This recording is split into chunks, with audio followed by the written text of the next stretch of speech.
Hello students, मैं संदीप आपका web classes में स्वागत करता हूं। तो कैसे हैं आप लोग? आई होप आप लोग अच्छे होंगे। पढ़ाई के साथ साथ शिखर में चढ़ने की तैयारी भी आप लोगों की अच्छी चल रही है। तो इस शिखर में चढ़ने की तैयारी में हमारा क्या योगदान रहेगा, उसी के बेसिस पे आज हम लोग बात करेंगे। जैसे कि आप जानते हैं, नीरज सर और राणा सर ऑलरेडी इस चैनल में वीडियोज़ डाल रहे हैं, पढ़ा रहे हैं, और जो कि एकदम फ्री ऑफ कॉस्ट है। फ्री ऑफ कॉस्ट का मतलब ये नहीं है कि हम लोग आपसे पैसा नहीं ले रहे। फ्री ऑफ कॉस्ट का मतलब ये है कि आपका जो वक्त उसमें लग रहा है, उस वक्त में हम लोग ज़्यादा से ज़्यादा अच्छा से अच्छा कंटेंट प्रोवाइड कर रहे हैं। और इस ऑनलाइन में आने का मकसद ही यही है कि बहुत सारे हम लोग ऑफलाइन बैचेस में देखे हैं कि ऐसे भी स्टूडेंट रहते हैं जो गांव से आते हैं और यहाँ रह के रेंट में रह के पढ़ाई करते हैं। तो वो स्टूडेंट, कुछ स्टूडेंट में फाइनेंशियल प्रॉब्लम की वजह से वो लोग गाँव में रहते हैं और वो लोग जब शहर में आके पढ़ाई नहीं कर पा रहे हैं, और गाँव में उतने अच्छे से पढ़ाई को टीचर्स भी अच्छे से अवेलेबल नहीं होता है। तो इसीलिए हम लोग ऑनलाइन में आए हैं ताकि गांव के बच्चे भी अच्छा से अच्छा कंटेंट के साथ यूट्यूब में पढ़ाई कर सके। जैसा कि आप लोगों को दिख ही रहा होगा कि मैं संदीप सर हूं, और इसमें अभी वेब्स क्लासेस में इस यूट्यूब चैनल पर मैं मैथ्स पढ़ाऊंगा, और लगातार एक एक वीडियो हम लोग कंटिन्यू इसमें डालते रहेंगे और पढ़ाते रहेंगे। अभी इस चैनल पे मैं मैथ्स का बहुत ही अच्छा कंटेंट के साथ वीडियोस लगातार एक एक करके बारीकी से हम लोग करते जाएंगे, और जैसे कि बहुत इंजॉयमेंट के साथ, बहुत ही इंटरटेनमेंट के साथ हम लोग पढ़ते जाएंगे। जो कि बहुत सारे स्टूडेंट का डाउट रहता है कि मैथ्स बहुत बोरिंग सब्जेक्ट है, कैसे इसको किया जाए। तो बहुत ही अच्छा इंटरटेनमेंट के साथ करेंगे कि बच्चे लोगों का जो भी डाउट रहेगा एक एक करके हम लोग उसको बारीकी से क्लियर करेंगे। तो देखते हैं कि बच्चों लोगों का क्या क्या डाउट हो सकता है, क्या क्या इस क्वेश्चन रहता है, क्लास 10 के बाद क्या क्या जाएगा, क्लास 12 के बाद क्या करना चाहिए। तो सारा डाउट को आज क्लियर करेंगे। मैथ्स से रिलेटेड स्कोप क्या क्या रहेगा उसको भी मैं क्लियर करूंगा आज। तो देखते हैं आज कि क्या क्या आगे स्कोप रहता है। जैसे कि क्लास 10 जो होता है, क्लास 10 सबको ही किए हुए हैं, और जो भी बच्चे लोग यहाँ पे डाउट रहता है क्लास 10 के बाद क्या करें क्या नहीं करें, सबका ये क्वेश्चन रहता है। तो क्लास 10 के बाद जो होता है 11-12 का जो भी क्लास करना चाहता है या फिर 11-12 कोर्स करता है, तो 11-12 में 3 स्ट्रीम दिया जाता है। 11 और 12 में 3 स्ट्रीम रहता है। जैसे कि आप जानते हैं कि एक साइंस स्ट्रीम रहता है, और एक कॉमर्स स्ट्रीम रहता है, और एक आर्ट्स स्ट्रीम रहता है। तो इसमें तीनों में सबको लगता है कि नहीं, साइंस में अगर लेके चलेंगे तो मैथ्स रहेगा। ऐसा नहीं है, कॉमर्स में भी मैथ्स रहता है, आर्ट्स में भी मैथ्स रहता है। बहुत सारे स्टूडेंट ऐसे रहेंगे, देखिएगा आर्ट्स जो रहता है सब इसको बेकार समझता है, बट कि बेकार ये है नहीं। आर्ट्स में भी ऐसा बहुत सी अच्छा सब्जेक्ट है जो कि आप पढ़ के बहुत आगे जा सकते हैं। ऐसा नहीं है कि मैथ्स, आर्ट्स में आप मैथ्स नहीं रह सकते हैं, आर्ट्स में भी आप मैथ्स रखते हैं। बहुत सारा यूट्यूब पर एग्जाम्पल है, जाके देखिए कि यूट्यूब में जो यूपीएससी जो बच्चे लोग क्लियर करते हैं, जो भी स्टूडेंट क्लियर करते हैं, उनका ऑप्शनल जो रहता है वो मैथ्स रहता है, और ऑप्शनल मैथ्स रखता है। वो लोग आर्ट्स में पढ़ते हैं लेकिन ऑप्शनल मैथ्स पेपर रखते हैं। तो जैसे कि आप सभी जानते ही हैं कि यूपीएससी में भी आपका 2 ऑप्शनल पेपर रखना पड़ता है मैथ्स में। वो जरूरी नहीं है कि मैथ्स ही रखें। तो बहुत सारे स्टूडेंट जो रहते हैं जिनका पास्ट में मैथ्स रहा होगा, तो उनका 2 पेपर रखना पड़ता है जो 250-250 नंबर का रहता है। तो ये साइंस हो, चाहे कॉमर्स हो, चाहे आर्ट्स हो, आपको तीनों में मैथ्स मिलेगा ही मिलेगा। बस बच्चे भागते हैं मैथ्स से कि साइंस नहीं लेंगे तो मैथ्स से छुटकारा मिल गया। ऐसा नहीं है। कॉमर्स में भी एक अप्लाइड मैथमेटिक्स का बुक रहता है, जो बहुत सारे स्टूडेंट हमारे यहाँ क्लासेस कर रहे हैं। आर्ट्स में ऐसे स्टूडेंट मिलेंगे आपको जो कि आप मैथ्स रख लिए हैं आसानी के तौर पर। एक्चुअली मैथ्स का मैं फ़ायदा बताता हूँ आज आपको। मैथ्स में फ़ायदा ये है आपका कि आप अगर किसी भी फिजिक्स हो, चाहे केमिस्ट्री हो, चाहे जीके जीएस हो, उसका अगर कोई नोट्स लिख रहे हैं ना, तो उसमें आपका मास्टर के मूड के ऊपर डिपेंड करेगा कि हाँ इसको फुल मार्क्स दिया जाए या नहीं जाए। लेकिन मैथ एक ऐसा सब्जेक्ट है जिसमें आपको 100 में 100 स्कोर कर सकते हैं आप, वो क्योंकि आपका 3+2 5 ऑलवेज रहेगा, मेरे लिए भी, आपके लिए भी, किसी और के लिए भी। तो इसीलिए मैथ एक अच्छा स्कोप है मैथ से कि आप अपना आगे फ्यूचर बना सकते हैं। आइए देखते हैं कि क्या कंपटीशन फील्ड में भी इसका कुछ स्कोप है क्या। क्लास 10 के बाद बहुत सारे स्टूडेंट हमारे पास सवाल लेके आते हैं कि सर क्लास 10 के बाद क्या हम कुछ जॉब कर सकते हैं क्या, कुछ कंपटीशन फील्ड में जाके कुछ जॉब ले सकते हैं क्या। जी बिल्कुल ले सकते हैं, आइए देखते हैं। तो कंपटीशन फील्ड का जो ऑप्शन रहता है कि हाँ, एक टाटा अप्रेंटिस बोल के जो एग्ज़ाम होता है जिसमें आप अप्रेंटिस का कोर्स करके आप एक जॉब ले सकते हैं, कहीं भी जॉब ले सकते हैं किसी भी कंपनी में। दूसरा जो आता है डिप्लोमा, जिसको हम लोग जानते हैं पॉलिटेक्निक के नाम से, वो क्लास 10 के बाद ही होता है। उसका प्रिपरेशन जैसे कि हम लोग करा रहे हैं, अप्रेंटिस पॉलिटेक्निक का प्रिपरेशन भी हम लोग वेब क्लासेस में कराते हैं।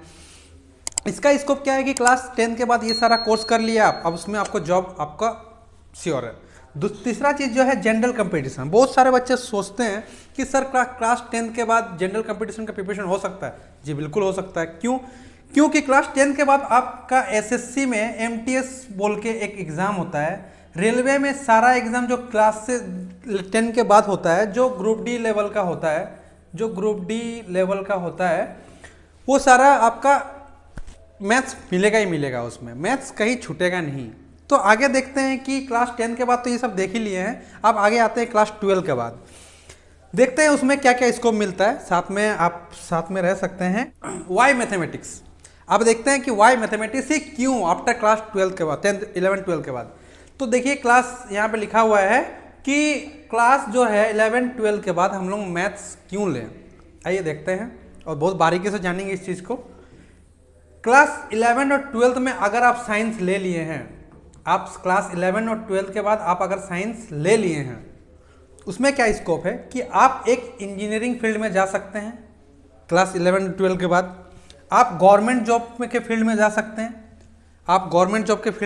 हैं, तीसरा जो है आप एकेडमिक फील्ड के अंदर जा सकते हैं। ये तीनों चीज़ के बारे में हम लोग बारीकी से जानेंगे। जैसे कि इंजीनियरिंग होता है, इसमें बहुत सारा एग्जाम होता है और इंजीनियरिंग में आप लोग बहुत सारा चीज़ दिखाएंगे, आपको एक एक चीज़ दिखाएंगे कि इंजीनियरिंग में क्या क्या स्कोप मिल सकता है। गवर्नमेंट जॉब में आगे जाके क्या मिलेगा आफ्टर 12 के बाद, वो भी हम लोग बारीकी से जानेंगे। और तीसरा चीज़ जो है एकेडमिक फील्ड में आपका आगे स्कोप क्या है, वो भी हम बताएंगे। बहुत ही आप बने रहिए वीडियो में और देखते जाइए कि आगे स्कोप उसका क्या क्या मिल सकता है। तीसरा चीज़ में आते हैं कि अभी जो है पहला अभी आप लोगों को बताया गया कि इंजीनियरिंग, अब इंजीनियरिंग के बारे में हम लोग जानेंगे कि इंजीनियरिंग में क्या क्या ऐसा स्कोप मिल सकता है। आइए देखते हैं। जैसे कि आप जान रहे हैं, यहाँ पे दिख रहा है आपको स्क्रीन पे कि जेई, जो कि जानते हैं हम लोग जॉइंट इंट्रांस एग्जाम के नाम पे से जानते हैं। और ये एग्ज़ाम एक ऐसा एग्ज़ाम होता है कि आप बड़े बड़े आईआईटी कॉलेज से पढ़ाई कर सकते हैं, जो कि 11 और 12 का सिलेबस के ही बेस पे इसका क्वेश्चन सेट किया जाता है। ऐसा नहीं है कि नहीं इसके लिए आपको अलग से कुछ पढ़ना पड़ता। हाँ, आपको थोड़ा सा लॉजिकली सोचना पड़ेगा उस क्वेश्चन के तौर पर कि वो क्वेश्चन बनेगा कैसे।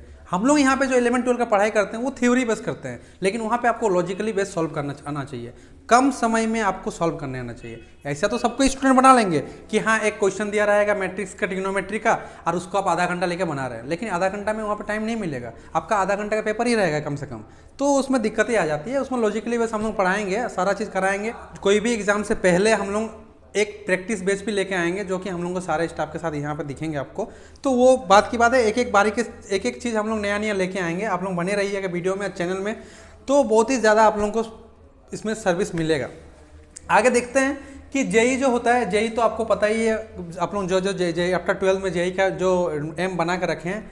दूसरा जो होता है स्टेट कंबाइंड एग्जाम भी होता है। बहुत सारे स्टूडेंट इसमें डाउट है कि सर अगर आईआईटी जेई नहीं निकाल पाए तो क्या दूसरा स्कोप नहीं है ना स्कोप। आइए देखते हैं। इसमें अगर जो बच्चे हमारे झारखंड के हैं तो उसमें एक आपको मिलेगा कि झारखंड कंबाइंड बोल के एक एग्ज़ाम मिलता है। जैसे कि झारखंड, इसको बोलते हैं JCECB, इसका एग्ज़ाम ये कंडक्ट करते हैं। तो ये झारखंड कंबाइंड का जो एग्ज़ाम होता है, इसमें आप आगे जाके बीटेक कर सकते हैं, जो कि एक अच्छा, अगर आप रैंक के साथ पढ़ाई करते हैं, एक डेडिकेशन के साथ पढ़ाई करते हैं, तो बहुत ही अच्छा आपका प्लेसमेंट भी मिलेगा। तो ये झारखंड के, ये स्टेट लेवल का स्टेट कंपटीशन एग्जाम ही नाम है इसका। तो एक एक स्टेट के बारे में हम बताएंगे। दूसरा आता है Bihar CET, common eligibility test में आता है ये। तो जैसे बिहार में भी एक टेस्ट होता है, जो कि बिहार के अंदर आप बीटेक कर सकते हैं, इंजीनियरिंग फील्ड में जा सकते हैं, और उसमें भी जाके आपको अच्छा प्लेसमेंट मिल सकता है। तीसरा आता है WBJEE, वेस्ट बंगाल में। जैसे कि जानते हैं कि बंगाल में हम लोग का, कोलकाता में बहुत अच्छा कॉलेज है, वहाँ पे भी आप इस एग्ज़ाम के थ्रू भी जा सकते हैं। दूसरा आते हैं हम लोग CGPET, यानी कि CG जो होता है ये छत्तीसगढ़ का होता है। तो ये छत्तीसगढ़ में भी हर एक स्टेट, ये यहाँ पे तो हम एग्जाम्पल में ये 3-4 स्टेट का नाम लिए। हर एक स्टेट का एक एग्ज़ाम होता है जो कंपटीशन लेवल का होता है, और इसमें आप इंजीनियरिंग कर सकते हैं। बहुत सारे स्टूडेंट इसमें प्रेशर लेके बैठे हुए हैं कि अगर मेरा जेई नहीं निकला तो क्या होगा। आप इसमें देखिए, जाकर रिसर्च कीजिए कि जेई के बाद भी मेरा इतना सारा एग्जाम है, इसमें भी स्कोप बन सकता है। अब तीसरा में देखते हैं कि अब तीसरा क्या स्कोप है। अब तीसरा स्कोप ये है कि आप एक निमसेट का एग्ज़ाम सुने होंगे कि एक निमसेट का एग्ज़ाम होता है। निमसेट में आपको क्या डिफरेंट मिलेगा आप इन चीज़ों से, आप देखिए इसमें एक एग्ज़ाम आप दे सकते हैं कि D फार्मा का एक कोर्स होता है। डी फार्मा का एक कोर्स होता है। अब डी फार्मा है क्या? डी फार्मा आप देखिएगा बहुत सारे मार्केट में देखिएगा कि आप मेडिकल में जो लाइसेंस बनता है वो डी फार्मा का सर्टिफिकेट से बनता है। तो इसमें भी एक स्कोप है कि आप आगे इसको जरिया बना सकते हैं। अब आते हैं नेक्स्ट में, देखते हैं कि इसका आगे का क्या स्कोप था। जैसे कि हम लोग देख चुके हैं अभी तक का इंजीनियरिंग फील्ड में जितना था वो देख चुके हैं। अब आते हैं एकेडमिक फील्ड में। अब एकेडमिक फील्ड में क्या होता है कि एकेडमिक फील्ड में बहुत सारे स्टूडेंट रहता है कि सर एकेडमिक फील्ड में जाके आगे क्या कुछ स्कोप हो सकता है? जी बिल्कुल हो सकता है, आइए देखते हैं। अब एक होता है कि इसमें रिसर्च और टीचिंग का एक बहुत ही बड़ा स्कोप मिलता है, लेकिन उससे पहले आपको छोटा छोटा एक कोर्स करके जाना पड़ेगा। आप जैसे कि 10th के बाद 11 12 कर लिए, 11 12 करने के बाद आपको एक CUET जो कि अभी 2022 से शुरू हो रहा है, लेकिन अभी इसको लागू किया गया है 23 में। 2022 से शुरू हो चुका था लेकिन 23 में लागू कर दिया गया है। अभी आपको ये CUET का एग्ज़ाम दीजिएगा तब जाके आप इसमें आ सकते थे, बट कुछ साल पहले ऐसा नहीं था। कुछ साल पहले ऐसा था ही नहीं। आप डायरेक्टली BSc कर सकते थे, डायरेक्टली MSc कर सकते थे, लेकिन अब ऐसा नहीं होगा। अब आपको CUET का एक एंट्रेंस टेस्ट देना होगा जिसमें आपका जो भी 11 12 में पढ़े हैं, जो कि मैथ्स पढ़े थे, फिजिक्स पढ़े थे, केमिस्ट्री पढ़े थे, आप उसमें से कोई भी एक सब्जेक्ट उठाइए। जैसे कि हम तो अभी मैथ्स के लिए बताएंगे कि आप एक मैथ्स सब्जेक्ट उठाएं और मैथ्स से आप आगे का फ्यूचर सोच रहे हैं तो मैथ्स से आप BSc कीजिए। BSc करने के बाद जैसे बैचलर्स कंप्लीट हो जाएगा 3 इयर्स का, उसके बाद आप जाइए मास्टर डिग्री में। मास्टर डिग्री में क्या स्कोप हो सकता है? हाँ, आप मास्टर डिग्री में आप भी इसमें 2 इयर्स का कोर्स होता है और उसमें भी आपको मैथ्स ही रहेगा। आप जिस टाइम आप ग्रेजुएशन में चुन लिए जो सब्जेक्ट, उसी को लेकर आपको आगे चलना पड़ेगा। अब ऐसा नहीं है कि नहीं BSc के बाद आप MA नहीं कर सकते, आप कर सकते हैं, वो आपके ऊपर है। लेकिन आप जब BSc कर चुके हैं तो आपको MSc करना ज़्यादा सूटेबल है, क्योंकि उसके आगे बहुत सारा स्कोप रहेगा। और अब MSc करने के बाद आगे आते हैं। MSc करने के बाद क्या क्या अपॉर्चुनिटी मिलेगा? तो अपॉर्चुनिटी आपके पास सबसे बड़ा अपॉर्चुनिटी आता है जो कि ग्रेड A लेवल का जॉब होता है, वो होता है प्रोफेसर। ग्रेड A लेवल का जॉब होता है जो कि होता है वो प्रोफेसर। अब प्रोफेसर और लेक्चरर बनेगा कैसे? उसके लिए आपको एक CISR नेट का एग्ज़ाम देना होगा, जो कि उसमें आप असिस्टेंट प्रोफेसर के तौर पे किसी भी कॉलेज में आप काम कर सकते हैं। अब बहुत ही अच्छा आप इस लाइफ बना सकते हैं। दूसरा चीज़, इसमें CISR नेट के साथ अगर आप PhD भी कर लिए तो सोचिए आपका नाम, जो बहुत ही ज़्यादा मेहनत के बाद नाम बदल सकता है, कितना भी बड़ा आदमी बन जाए, लेकिन आप MBBS करने के बाद आपका नाम के आगे डॉक्टर लगेगा, लेकिन आप ये कोर्स करने के बाद अपना नाम के आगे डॉक्टर लगा सकते हैं। तो बहुत ही अच्छा स्कोप है, आप इसमें भी एकेडमिक फील्ड में भी जाके कर सकते हैं। तीसरा आता है कि इसमें IIT JEM जो है, IIT JEM का एक एग्ज़ाम होता है जिसमें आप आगे, इसमें भी आप रिसर्च फील्ड में जा सकते हैं। बहुत ही आगे MBA वगैरह करना है, मैथ्स में जाके प्रोफेसर बनना है MBA कॉलेज के वगैरह, तो उसमें भी आप बन सकते हैं। तो ये है आपका एकेडमिक फील्ड में जो आगे फ्यूचर स्कोप बनेगा। अब आते हैं आगे, देखते हैं कि और गवर्नमेंट जॉब के थ्रू भी कुछ स्कोप हो सकता है क्या? देखते हैं गवर्नमेंट जॉब में क्या क्या बन सकते हैं हम लोग। गवर्नमेंट जॉब में अगर हम देखना चाहेंगे तो क्लास 11 12 के बाद कुछ स्कोप हो सकता है क्या? देखते हैं। 11 12 के बाद एक डिफेंस फोर्सेस का एक एग्ज़ाम होता है जिसका नाम है NDA, जो कि एक बहुत ही अच्छा एग्ज़ाम माना जाता है। साल में 2 बार होता है, आपको 2 बार अपॉर्चुनिटी मिलेगा। ये नहीं कि 12 के बाद 2 साल प्रिपरेशन करेंगे उसके बाद आप NDA में जा सकते हैं, ऐसा नहीं है। NDA JEE सारा चीज़ 11 12 का सिलेबस से बना हुआ है, बस आपको थोड़ा सा सटीक या लॉजिकल क्वेश्चन को सॉल्व करना आना चाहिए। जैसे कि हम लोग थ्योरी में पढ़ते हैं कि बहुत ही ज़्यादा डिटेल सिलेबस में पढ़ते हैं, बहुत ही ज़्यादा डिटेल थ्योरम वगैरह पढ़ते हैं, लेकिन इसमें उतना नहीं पढ़ना पड़ेगा। आपको लॉजिकल वे अगर सॉल्व करना आ गया तो आपके हाथ में NDA होगा, आपके हाथ में JEE होगा। तो NDA होता क्या है? NDA जो होता है एक, इसको UPSC कंडक्ट करता है। ये एक कमीशन है जो इसको ये कंडक्ट करता है, जिसमें 3 चीज़ मिलेगा आपको। एक इंडियन आर्मी, एक इंडियन नेवी और एक इंडियन एयरफोर्स। तीनों चीज़ में आप जा सकते हैं, रैंक वाइज डिसाइड कर सकता है कि किसमें किसको भेजना है। तो ये NDA हो गया आपका। इसमें साल में 2 बार आपको मिलेगा, इन ईयर, एक साल में 2 बार आपको अपॉर्चुनिटी मिलेगा। अब अगला आते हैं, जो अभी मान लीजिए कि कॉमर्स सेक्शन से है, कि वो क्या करेगा। कॉमर्स सेक्शन में बहुत ही बढ़िया बनता है कि CA और आपका CS, जो कि कंपनी सेक्रेटरी बोलते हैं, तो इसमें भी आप स्कोप अपना बना सकते हैं। लेकिन कॉमर्स में ये है कि सब बोलता है कि मैथ्स से भागना है, कॉमर्स ले लो और आर्ट्स ले लो, लेकिन ऐसा नहीं है। मैथ्स में भी अप्लाइड मैथमेटिक्स आपको पढ़ना पड़ेगा। और जैसा कि मैंने बताया कि आर्ट्स में भी आप रख के मैथ को आप UPSC में उसको ऑप्शनल पेपर बना सकते हैं।